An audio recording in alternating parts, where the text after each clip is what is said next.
Okay, how many of you know, at least heard of me before this? Three people. So there are three things actually I wanted to, before I talk about personal risks, right? First of all, I'm going to swear because I don't think I'm using any bad words, it's usual words. Second thing is the fact that I'm going to do humble bragging. I'm going to brag and I'm going to sell myself like you have never heard anyone sell themselves ever before, right? Third part is I was asked to talk about personal risks. I'm not so much going to talk about that because I think everybody has access to Google. So I think what I'm going to do is I'm going to talk to you guys about 3 examples in my life where I felt that I was pushed to a level of a personal risk that I probably had to kind of rethink and reevaluate my life a lot differently. And how you might, what are the things that I learned from it, and maybe those will be useful to you. Now again, this is me specific. It doesn't mean that it will happen to you, and you will act differently for sure. But that's what's great about life, right? So my background for the 97% population, and surprisingly that is also the population ratio between male and female in this audience, which is fantastic. We are doing exceptionally well over the last 10 years of bringing gender diversity, right? Girls, take notes, right? Good. This is me. This is the official introduction. A lot of people kind of get a very skewed look of me with this because it's a big brand and people used to love it, and etc. etc. And I'm also the idiot who left that company because a lot of people think it's the biggest mistake I ever made. True, to some extent. And then this is actually the unofficial me. So what is unofficial about me is the guy who thinks that who can actually build a company. Started 8 years ago, went bankrupt, sold my wife's jewelry, got out of debt, then started this company 1.5 years back. Now got 14 people working with me, and 2 ideas that I've been trying to get off: fashion label and a holiday operations. Fashion label, why? Just because I feel like it. So that's me, right? So we have a Q&A. I got been given 15 minutes to talk to you about personal risks. The first story I'm going to talk to you about is this.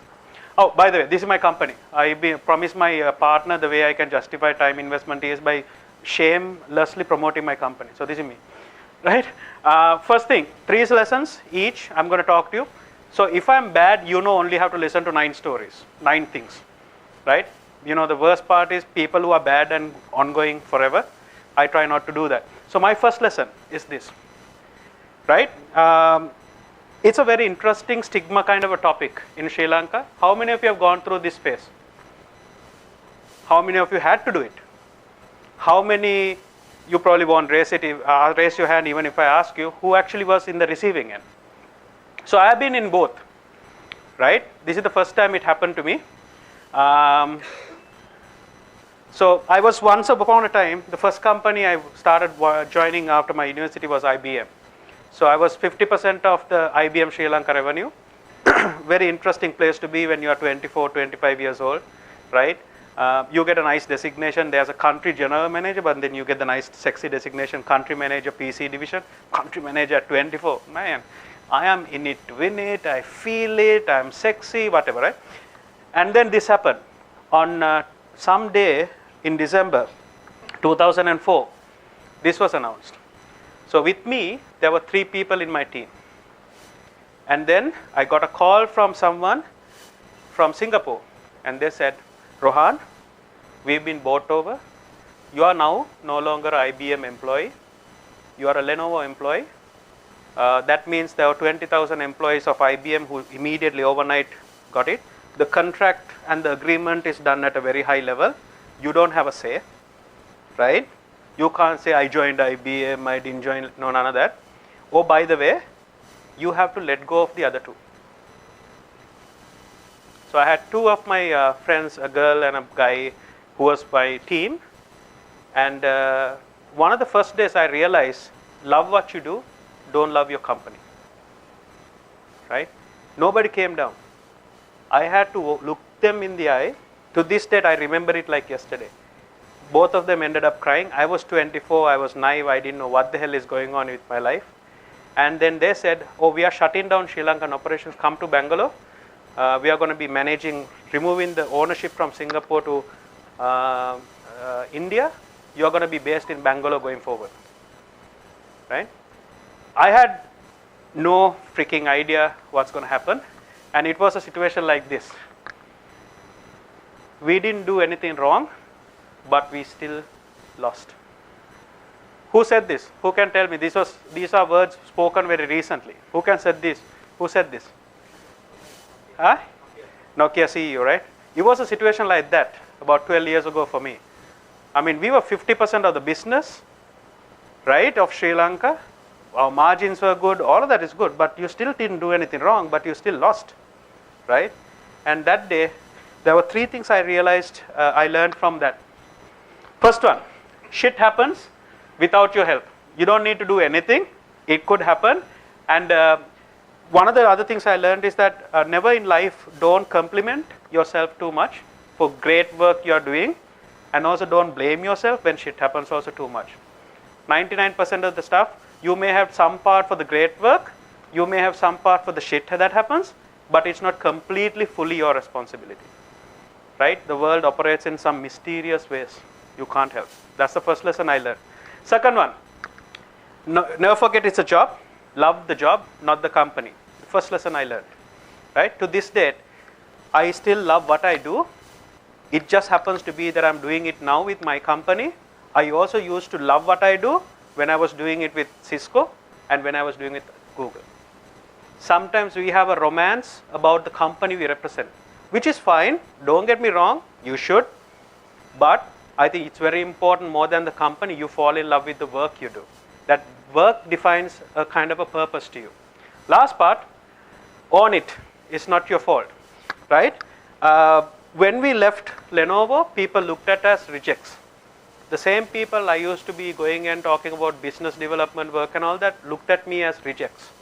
That kind of was similar when I left Google also. People looked at me as rejects. What is this idiot? Why did he leave Google type of thing? And that's a very social challenge in this country. And one of the things that you need to get over it is that I owned it. I always owned it. I left. I didn't like it, whatever. Some people say, oh, is it going to damage your brand, whatever, whatever. I think that may be true, but I think owning it, learning to own that failure, I think makes you a better person in the long run. So that's the third thing. Second one, quitting while you're ahead is one of the biggest personal risks I have seen. So the first one about a personal risk is you have nothing to do with it, right? It just happened. You just have to deal with the fact that you can only make the best situation out of it. Second one is you make a conscious decision while you're ahead. My second story is about a company called Cisco Systems. That's the longest job I ever done, 5 years. Wow, right? I worked for a company for 5 years is a record. And then also quitting Google was similar situation like that, right? Why I say that is because of some situation like this, right? John Chambers, one of the CEOs I really admire. Cisco to me was the Google before Google, right? And the stuff we got, benefits, the workplace, the perks, trust me, you can't even imagine. Google, I think, marketed it better, but Cisco was, my God, I used to do like 1 week holidays in Sydney, all expenses paid by the company, right? Not holidays, but business trips, right? Right? No questions asked, because there was a philosophy that the company, the people they recruit, they value their integrity so high that your expenses submission could never be questioned. So I would used to submit like $12,000 expense accounts, and that was never questioned by the company or manager, because that's the level of integrity. But because of the integrity, you also trusted. But after 4.5 years, being the most senior guy in the company, I left. Right? People again asked me. I mean, the money was crazy good, right? Anyone who had worked for a sales team, if you want to make money, you have to be in sales, huh? Not everywhere else. Sales is a very good place to make money. Commissions, if you make your number, commissions come in, and that makes a lot of nice statements for it. So the 3 things I learned about that is this, right? I could have stayed there for 15 years. The guys who joined me at the same time are still there, right? But when I left, people again asked me, why do you want to leave this kind of money? You are comfortable. You would have been most senior person, all of that. But the situation is, I would have gotten complacent. I would have just taken it for granted, because I knew the clients, I knew the partners, I knew the technology, I knew everything. But I wouldn't have added value to myself beyond a certain point. I think that is the death for you as an individual, the day you think I don't need to try harder, right? So that's one of the reasons why at personal risk, I think for you is to how not to be complacent. The second one, be clear as to why you quit. Sometimes when you quit, your manager offers you a promotion. I was offered a promotion when I quit, right? And I was never going to stay because I was clear in my mind why you wanted to quit, right? It wasn't because I needed a promotion, because I felt that I have run its course and I want to be something else, something bigger or smaller, but at least I wanted to try it. So that's a risk I want to take. So be clear when you are taking this decision why you quit. Second one, 3 things. So after Cisco, I moved to Singapore and I took the biggest risk. And here's the 3 rules in changing jobs that you should never follow. Don't change the country, company, scope of the job simultaneously. I went to Singapore, didn't work out for me, but I changed the company, right? Cisco, I went to a consulting role in Singapore for a different company, right? The best you should try to change is 1, if you are really skilled and if you got really A game, change 2, never change all 3 simultaneously. That's the first rule about changing jobs I learned, and one of the later on bosses advised me, and I think it's very true, and I think I would like to tell you, if you're quitting while you're ahead, a personal risk management technique is never to change all 3 at the same time. So last thing I want to talk about entrepreneurship. It's a fad, right? Raising money these days, very sexy stuff to talk about and all that, and I think I give this definition. Few years of your life like most people won't, so that you can spend the rest of your life like most people can't. So that's the dream I'm chasing. I want to be richer, sexier, nicer, whatever, over a period of time being entrepreneur. Here are the 3 things that I think doing this decision.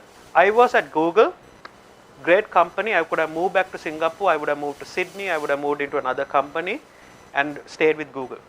But I didn't take that, but I took a very risk decision. It's very easy looking back and talk about this. At that time, I wasn't very sure. It was a very big risk. I decided to leave Google and then start on my own. So first thing, self-awareness. Most of you might not do this, but this is the most critical thing about managing risk you need to do. You just need to ask your best friend, your family, boyfriend, girlfriend, husband, wife, whatever, what the fuck am I good at? I know what I'm good at, right? And I never try to do anything beyond that. You need to ask yourself. You probably have a skewed opinion because you followed a certain route, you went to an engineering degree, you got whatever software, whatever, that you are good at it. But the sooner you ask yourself and figure out what you're really good at, I think that is the way you really become really good, right? It took me at my age a long time to figure it out. I regret the fact that I didn't figure it out 10 years ago. So you need to audit yourself and ask. Don't ask from your friends, they'll be nice to you. Tell them don't be nice to me, tell me really what are the things I'm good at, what are the things I'm not good at. Second thing, never try to learn something you're not good at, right? I never bother with the stuff that I don't know. I don't have time. I only want to be good at what I am doing. I only want to do it to be Sri Lanka's or the world's best. That's all I try to do. People ask me, isn't it great for you to know all of that? Now, you may have a different opinion, that's fine, but this is my opinion. I never try to learn something I'm not good at. I never try to really try to learn something that I think I can get someone else to do. I only try to I know what I'm good at, I only want to stay there, and I want to be number 1 in that space. That's it. Third one, be practical about how you want to do it. When I left Google, there was one thing that is important. I had the lessons of having started a company, failing, selling my wife's jewelry to come out of debt, all of that, right? Even now, it's 1.5-year-old company. I am still very clear as to how the worst case scenario. What is the worst case scenario for you being an entrepreneur? How do you pay your bills, no? Because you can't say, electricity board comes and says, you've not paid the bill, here's the electricity red bill had come, we are going to cut the line. Don't do that, I'm an entrepreneur, I'm trying to... None of that shit works, right? That doesn't work. So how do you protect your bottom downside? You need to be practical. You want to be an entrepreneur, you want to start something out, work your day job, work 8 hours afterwards. Simple. I work 18 hours a day, I love it, and I have no complaints. right? I do it 7 days a week. For me, a holiday is lying naked on bed, watching movies. I don't want to go to Horton Plains. I don't need to go to Trincomalee. That's not for me, right? So you need to figure out that part of the equation, what ticks for you, right? But be practical about it. Don't get lost in the fad that everyone talks about, right? Guys, I have been told no questions because questions will lead to a lot of interesting problems. How many Apple fans here?